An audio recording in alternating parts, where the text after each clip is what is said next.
રવિવારે માંડવી કાયસ્થ જ્ઞાતિ ટ્રસ્ટ દ્વારા વાર્ષિક સ્નેહમિલન તથા સરસ્વતી સન્માન સમારોહ 2025 ભવ્ય રીતે યોજાયો। જ્ઞાતિના વડીલોના આશીર્વાદ અને યુવાનોના ઉત્સાહ સાથે આ કાર્યક્રમ યાદગાર અને સફળ બન્યો। રવિવારે માંડવી કાયસ્થ જ્ઞાતિ ટ્રસ્ટે વાર્ષિક સ્નેહમિલન અને સરસ્વતી સન્માન સમારોહનો ભવ્ય યોજ્યો હતો। સમગ્ર કાર્યક્રમ આનંદમય વાતાવરણમાં શરૂ થયો, જેમાં મોટી સંખ્યામાં જ્ઞાતિજનો હાજર રહ્યા। કાર્યક્રમનું સંચાલન જ્ઞાતિના ખજાનજી અક્ષયભાઈ મહેતાએ ખૂબ જ સુંદર રીતે કર્યું, જ્યારે ઉપપ્રમુખ રશ્મિભાઈ મહેતાએ હાર્દિક શબ્દોમાં તમામનું સ્વાગત કર્યું। જ્ઞાતિના પ્રમુખ ભાવિનભાઈ મહેતાએ પ્રસંગોચિત પ્રવચન આપતા કાયસ્થ સમાજની એકતા અને વિકાસ સંગઠનની શક્તિ અને પ્રેરણાદાયી વિચાર વ્યક્ત કર્યો હતો।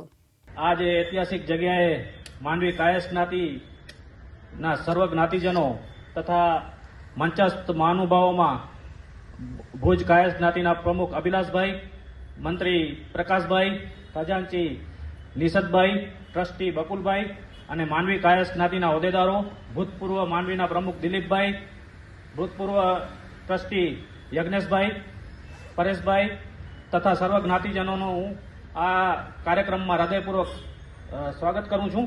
आ ऐतिहासिक जगह है, જ્યારે આ જગ્યાનો ઇતિહાસ કહેતા એમ જણાવું છું કે જ્યારે રાજાશાહી વખતમાં આપણા કાયસ્થોને આ વાડી કે આ જગ્યા પ્લેગનો રોગ જ્યારે ફાટી નીકળ્યો હતો એ સમયમાં આ વસ્તુ બહાર નહીં કહેવાતી, એટલે આપણે આ જગ્યા જે તે સમયે મળેલી છે।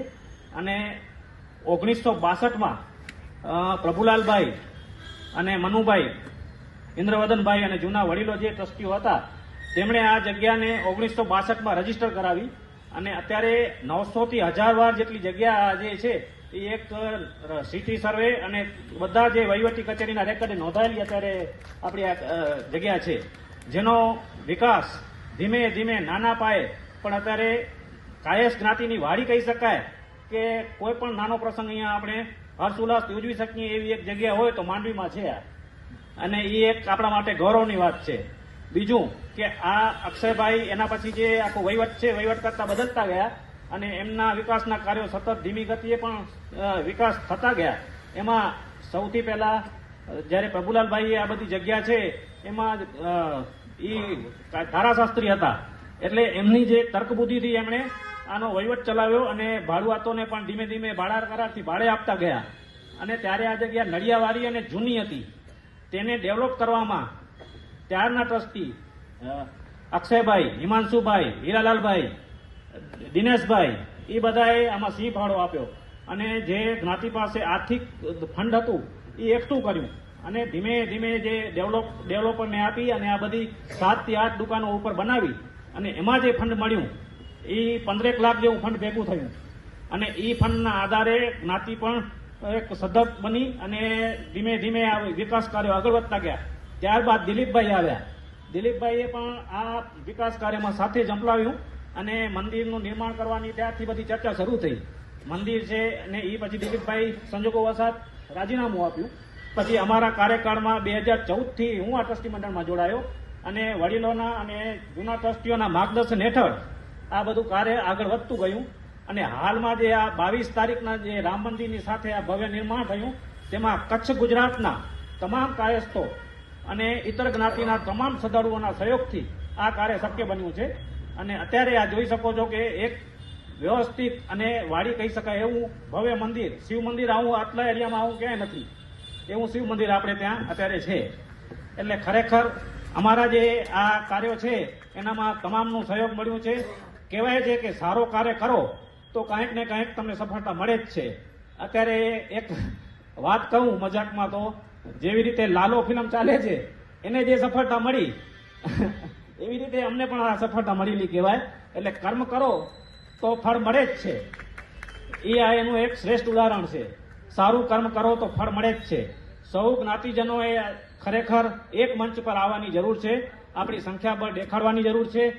ભુજ, અંજાર, કાયસ્થ મેં અગાઉ પણ મેં એમના મંચ ઉપર પણ આ સંબોધન કર્યું છે કે આપણે જે આ ખર્ચ કરીએ છીએ બધા એક મંચ ઉપર સરસ્વતી સન્માન, સ્નેહ મિલન બધા એક સાથે રાખી તો શું છે કે સૌનો ખર્ચો પણ વેચાઈ જાય અને એક ફંડ એકવાર ભુજ આયોજન કરે, એકવાર અંજાર કરે, એકવાર માંડવી કરે અને સંખ્યાબળ પણ દેખાય। મેન આપણે અત્યારે વહીવટી કારણો અને જેટલા જે કચેરીઓ છે ત્યાં આપણે સંખ્યાબળની જરૂર પડે છે આપણા અનેક એવા મુદ્દાઓ છે જેને આપણી રજૂઆત આપણે સચોટ નથી કરી શકતા કે એનું કારણ છે આપણી વોટ બેંક અને સંખ્યાબળ નથી દેખાડી શકતા. એના લીધે આપણા ઘણા કાર્યો અટકી જાય છે. માટે આપણે સૌ આ સંગઠન શક્તિને સાર્થક કરીએ અને આપણી જે કંઈ પણ અત્યારે જે અસ્મિતા છે, આપણી જે ગરિમા છે એ આપણે જાળવી રાખીએ એવું મારા તરફથી એક અંગત નિવેદન છે આ. અને એમાં મને સૌ સહકાર આપો. અને આ અભિલાષભાઈએ પણ આ વાત કરેલી છે આગળ. અને અત્યારે ભુજમાં પણ આ બાબત ચાલી રહી છે. પંચમુખા હનુમાન મંદિરમાં જે શિવ મંદિરનું નિર્માણ થયું, અત્યારે રિનોવેશન થયું અને અત્યારે એમણે હોલનું પણ નિર્માણ કરવાનું કામ આગળ વધાર્યું છે, જેને ચિત્રગુપ્ત હોલ તરીકે ઓળખવામાં આવશે. એટલે ખૂબ જ બહુ સારી વાત છે આ. ભવિષ્યમાં પણ આપણે કાયસ બધા એક થઈએ, સંગઠન અને શક્તિને સાર્થક કરીએ. શ્રી ભાવિનભાઈ મહેતા, દીપકભાઈ, અક્ષયભાઈ, પછી આપણે જોયું દિલીપભાઈ, પ્રદીપભાઈ, યજ્ઞેશભાઈ ને મારા સાથીદારો. આજે આપણે કાયસ્થ જ્ઞાતિ બહુ નાની જ્ઞાતિમાં ગણાઈ જાય છીએ, પરંતુ નાનો પણ રાઈનો દાણો. આપણે જોઈએ છીએ કે આપણે બધાને અનુભવ છે કે કાયસ્થ એટલે આપણે ખુલાસો કરો, આપણે કેવા પછી કેવું ઘણા આપણે મહેતા એટલે વાણિયા જ ધારે, પણ આપણે પછી ખુલાસા કરીને છેલ્લે બ્રાહ્મણ કહે. પણ આપણે બ્રાહ્મણ ન હોવા છતાં બ્રાહ્મણ કહે, પણ આપણે કાયસ્થ જ છીએ. આપણે જાણીએ છીએ છીએ કે ભુજ, માંડવી અને અંજાર એ આપણા એક્ટિવ સેન્ટર છે. એના સિવાય કચ્છમાં આપણી વસ્તી પણ બહુ ઓછી, પણ આટલા લિમિટેડમાં પણ આપણે જો અહીંયા આટલું સરસ કાર્યક્રમ તમે આજે આયોજન કર્યું. હમણાં ભાવિનભાઈ આખો ઇતિહાસ જણાવ્યો, તો તમને સૌને અભિનંદન. પહેલાં તો એ કે જે આપણા પાસે મિલકત હતી એ જાળવીને તમે એટલે સુંદર બનાવી. આજે જો સરસ મજાનું ઠેકાણું તમારા પાસે છે. આપણે ક્યાંય જવું ન પડે, નાના મોટા પ્રોગ્રામ થાય, તમે બધા આરામથી આવી શકીએ અને આપણે જેને કહેવાય એન્જોય કરી શકીએ એવી જો જગ્યા કોઈ હોય તો એ માંડવી પાસે છે અને એનું આપણે ગૌરવ હોવી જોઈએ. અને સૌ ટ્રસ્ટ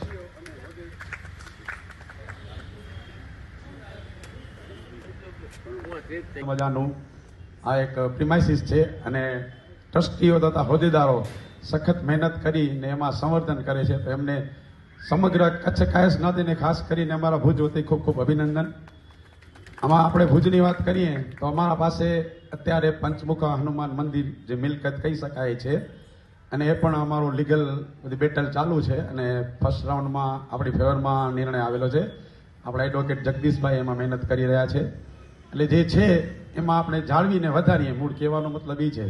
અને ભુજની વાત કરું તો અમારા બધા જ્ઞાતિજનોની ઈચ્છા છે, તો અમે એ પહેલ પણ કરેલી છે કે પ્લોટ લેવો, વાડી બનાવી, તો લગભગ કરોડ પ્લસનો ખર્ચો થાય. તો એમાં આપણે મુહિમ ચાલુ કરી છે. અમે તાજેતરમાં એક હોલનું પણ પ્લાનિંગ કરીએ છીએ, તો એક આપણે મિટિંગ કે બેસવા જેવું સ્થળ થાય. અમારા પાસે હાલ ઘડી સ્થળ પણ નથી.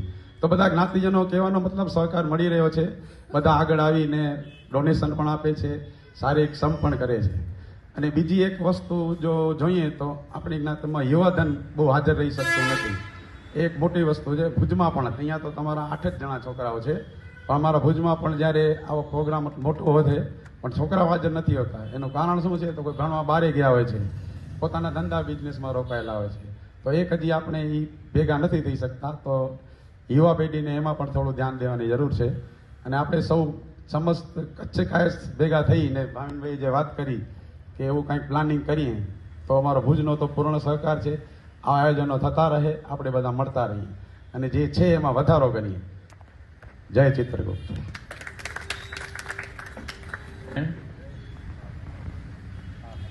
મંચ પર બધે હોદ્દેદારો આપણા ભાઈઓ જ છે, એટલે હું બધાના નામ નથી લેતો સમયના. ને આજે આવીને બહુ મને આનંદ થયો, કારણ કે કાંઈ પણ વાત નીકળે કદાચ અમારી ભુજની જ્ઞાતિ તો મોટી છે થોડીક, પણ હું હંમેશા કહું છું ને તેને આવીને પણ મેં ભાવિનભાઈને કીધું કે માંડવી જ્ઞાતિની દરેક પ્રવૃત્તિઓ સરાહનીય છે. આટલું વ્યવસ્થિત ને ખરેખર એમાંથી પ્રેરણાદાયક છે કે તમે આટલું બધું વ્યવસ્થિત રીતે, કારણ કે ભુજમાં પણ આપણી પાસે ભીમનાથ મહાદેવ મંદિર હતું, હવે નથી, ને બહુ જ ભવ્ય મંદિર છે ભુજની અંદર, પણ એ આપણા પાસે હવે એનું કાંઈ નથી રહ્યું. હરી ઈચ્છા કે આપણે એને હવે અમે પ્રયત્ન કરીએ છીએ કે ફરીથી થોડું થઈ ને આગળ આવીએ. ભાવિનભાઈ જે રીતે કીધું કે આખી કચ્છે ભેગા થઈને કરવું જોઈએ, તો એ વાતને હું સંપૂર્ણપણે ટેકો આપું છું ને કે આપણે બધે જણાએ.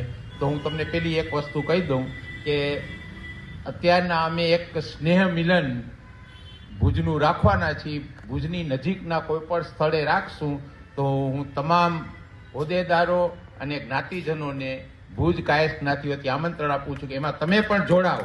તો આપણે બધે જણા સાથે મળી ને બાકી બોલવું બહુ મારું કામ નથી. મને પણ ખૂબ આનંદ થયો.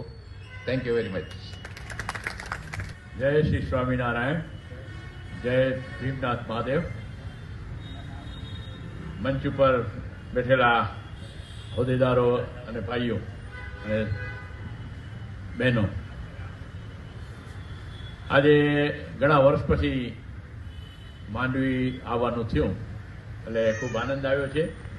અને એમાંય આપણી પોતાની જ્ઞાતિમાં આપણા ભાઈઓને મળવાનો એક વિશેષ આનંદ હોય છે એટલે ખૂબ આનંદ આવ્યો. માંડવી જ્ઞાતિના તમામ હોદ્દેદારોને, ખાસ કરીને પ્રેસિડેન્ટ ભાવિનભાઈ અને એમની ટીમ દીપકભાઈ, અક્ષયભાઈ, રશ્મિભાઈ, દિલીપભાઈ, એ બધાને ખાસ અભિનંદન કે એમણે આવું એક સુંદર સંકુલનું નિર્માણ કર્યું.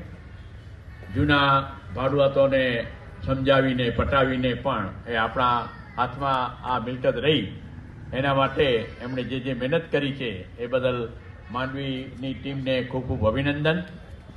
આજના આ સરસ્વતી સન્માનમાં જેટલા વિદ્યાર્થીઓ છે એ ઉત્તીર્ણ થયા છે એમને ખૂબ ખૂબ અભિનંદન અને ખૂબ ખૂબ પ્રગતિ કરે એવી અમારી ખૂબ ખૂબ લાગણી અને એમને શુભેચ્છા આપું છું.